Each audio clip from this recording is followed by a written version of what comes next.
Guys, one of the biggest mysteries of One Piece is what gave rise to the Void Century, what caused the greatest conflict that has ever existed in the history of One Piece, and that still has consequences to this day. We had already been suspecting the reason behind it, but it seems that we finally have an answer. With the appearance of Imu, the king of the world of One Piece, in chapter 1179, and the revelation that he is a man, the following question arises. Could the great conflict of the Void Century have been the result of a love triangle? Could it be that Imu and Joy Boy fought over Nefitari Lily? Was Imu cheated on and never got over the betrayal, and that's why he now has horns? And could that be the reason Roger burst out laughing when he discovered the true history of the world? One thing we can be sure of is that the reason that gave rise to the Great War of the Void Century is going to be something completely ridiculous. That's what we're going to find out in today's video. The Void Century is one of the three greatest conflicts in the history of One Piece. In the Great Harley mural, which appears in the kingdom of Elbaf, we can see the description of three worlds, but it seems that only the first two worlds appear in the images of that mural. On the right side, we know the story of the first world of One Piece. On the left side, we know the story of the second world of One Piece. And the third world, based on the texts that appear on the mural, seems to be what we are seeing happen right now, at this very moment. So in short, the Void Century seems to be the history of the second world mentioned in the Elbaf mural, where we can see Imu in a gigantic form, bigger than any creature that appears in that same mural, accompanied by a Viking ship that represents the human race, more specifically the 20 kingdoms that later founded the world government, or at least 19 of them, since the kingdom of Alabasta ended up switching sides. And on the other side, we can see what appears to be Joy Boy in his awakened form. That's why we see the image of Nika, instead of Joy Boy, accompanied by an alliance that seems to involve almost all races and peoples across the entire world. The giants of Elbaf, the fishmen of Fishman Island, the Tontatas, the samurai of Wano, the kingdom of Alabasta, the winged races including the Lunarians, the minks of Zoo, the whales like Laboon, the robot Emeth, and so on. So looking at it in a broad way, we can deduce that this conflict divided the world between some members of humanity, in this case the humans who founded the world government, and on the other side, all the other races and peoples of the world. So it's almost as if the conflict of the Void Century divided the world between those who fight for the superiority of the human race and those who value diversity and equality among the races of the world. Yes, Joy Boy seems to be the leader of the LGBTQINXYZ movement to infinity and beyond of that time. Yes guys, that's basically it. It's literally drawn in the image. But this great conflict seems to have had even more nuances and layers than that.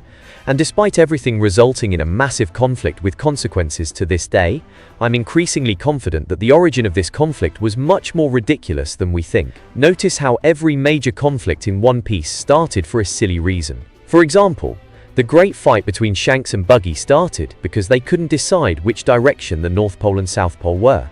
And today it resulted in both of them sharing the same title of Yonko and competing for the same title of Pirate King. Another example, the great fight between Dory and Brogy started because they couldn't decide who had killed the bigger dinosaur, and that resulted in a duel that lasted 100 years, and they didn't even remember why they started fighting anymore. Another example, the great rivalry between Zoro and Sanji started for a reason many people don't even remember, but it began back in the Arlong Park arc when they disagreed about what to do with Nami after she had betrayed the crew and supposedly killed Usopp. In the end, this rivalry continues to this day. So I believe that the great conflict of the Void Century also started for the most ridiculous reason possible. Maybe Joy Boy and Imu disagreed over something completely stupid. Maybe a dispute over which one of them would marry the beautiful Nefitari Lily. Something even somewhat similar to what we saw in Black Clover at the beginning of the story, with Avresta having a rivalry with Yuno and wanting to marry a nun, also called Lily. So I truly believe that the meme of Joy Boy sleeping with Lily and cheating on Imu is actually true. And I wouldn't doubt that this whole story was told through the poneglyphs, and that's why Roger and his crew burst out laughing like that. It would really be funny if the reason behind the Great War of the Void Century was something as ridiculous as that. A conflict that escalated into something truly serious and grand, but that started in the most comedic and senseless way possible.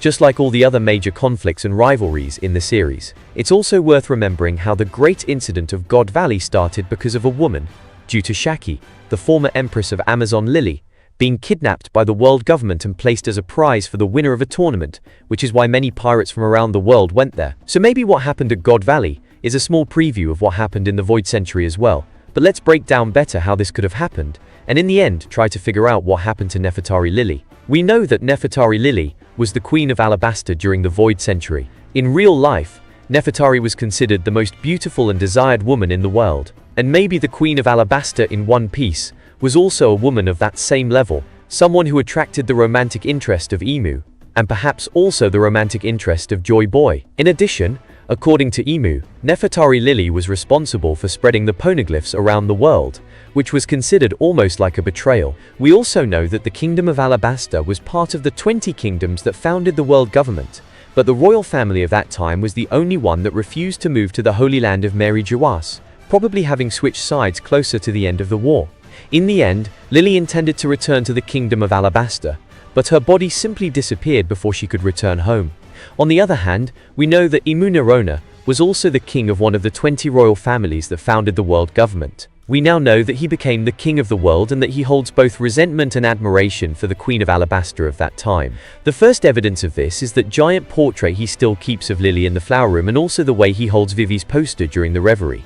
Unlike the other posters that he cuts and pierces with a sword, Vivi's poster is the only one he treats delicately, as if he has a special affection for that figure. So Imu seems to have some relationship of devotion, and at the same time frustration toward the former Queen of Alabasta. But Imu's relationship with Lily and the Kingdom of Alabasta goes beyond that. When we look at Imu's newly revealed design, we can see that on his arm there is a tattoo resembling the Egyptian symbol of the Eye of Horus.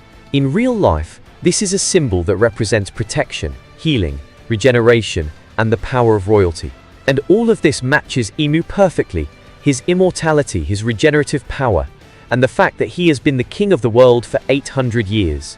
In addition, this symbol is based on the myth of Horus losing his eye to Set and its subsequent restoration, representing wholeness, rejuvenation, and the cycles of the sun and the moon. Do you remember the pirate with an eye patch that Oda mentioned would appear at the end of One Piece? Well, if we look closely, we can only see one eye on Imu's face. Of course, there are other eyes that appear around him in that Hagoromo-like cloud, but on his face, we can only see a single eye. The other remains covered by his hair, so it's possible that he lost that eye during the Void Century.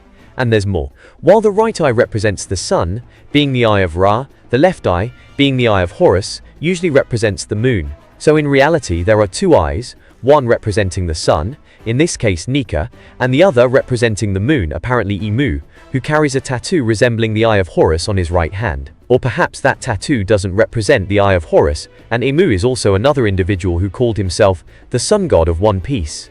In any case, this tattoo is yet another piece of evidence that Imu has a very specific connection with the Kingdom of Alabasta, which we know was inspired by ancient Egypt. In addition, some years ago I also strongly believed that Imu could have been inspired by a figure called Imhotep. Notice how the names are somewhat similar. For those who don't know, Imhotep was one of the rare commoners who rose to a position of royalty and divinity in ancient Egypt. Look at this description. He became known for his wisdom as an advisor, his healing abilities as a physician, and his contributions to engineering and architecture, being responsible for the construction of the first large stone monument in pyramid form. Look how that even resembles Imu, being the creator of the current world we know in One Piece. So I always thought that in One Piece, Imu could have been someone who belonged to the Kingdom of Alabasta, and managed to rise to a very important position, and became a candidate to assume the throne of Alabasta by marrying the queen of that time. But considering that Imu Nerona had his own kingdom belonging to the Nerona family, I think this theory loses some strength, although it's not impossible to imagine that he originated and rose to high positions in Alabasta, and later founded his own kingdom through his family name. Anyway, even though this idea may have lost some validity, I don't discard it completely. It's possible that Imu rose as a commoner in the Kingdom of Alabasta, contributed to its development and to the creation of the world of One Piece as we know it today, and perhaps tried to become the king of Alabasta by marrying the queen of that time. In any case, what the hell happened to Lily at the end of the Void Century? Until recently, the most accepted theory was that Imu had possessed Lily's body, perhaps through the powers of the Ope no Mi, which allows someone to switch bodies with another person. In that case, Imu's obsession would have been so great that he literally possessed Lily's body, because that would be the only way for him to have the Queen of Alabasta for himself. Guys, it's a fact that Oda considered this theory. There are many fan arts practically canonizing it, but in the end he chose to go in another direction, and that's fine, because that way we were still surprised. So did Imu simply kill the Queen of Alabasta, and that's why she never returned home? Maybe. But I don't discard the possibility that he imprisoned her in the castle of Mary Jawas, just like he did with that giant straw hat. Notice how there are several cryogenic chambers hidden in the castle, so it's possible that Lily's body is in one of them. And maybe Imu even used his powers to grant the gift, or in this case, the curse of immortality, so that Lily would remain alive for eternity and be trapped for more than 800 years, always available for the king of the world to use her body whenever he wanted. That would make the story of One Piece truly dark. Imagine discovering that Lily's body is still alive and imprisoned to this day. Anyway, I firmly believe that the most accepted theory for the origin of the Void Century is indeed a love triangle between Lily, Imu, and Joy Boy. And now I want to know your theories in the comments. If you stayed until the end and really liked this video, remember to check your subscription to the channel with the bell activated so you don't miss the next videos. And remember to check out the latest One Piece videos that should be here on the channel, in case the world government has censored them from you. Alright? See you next time.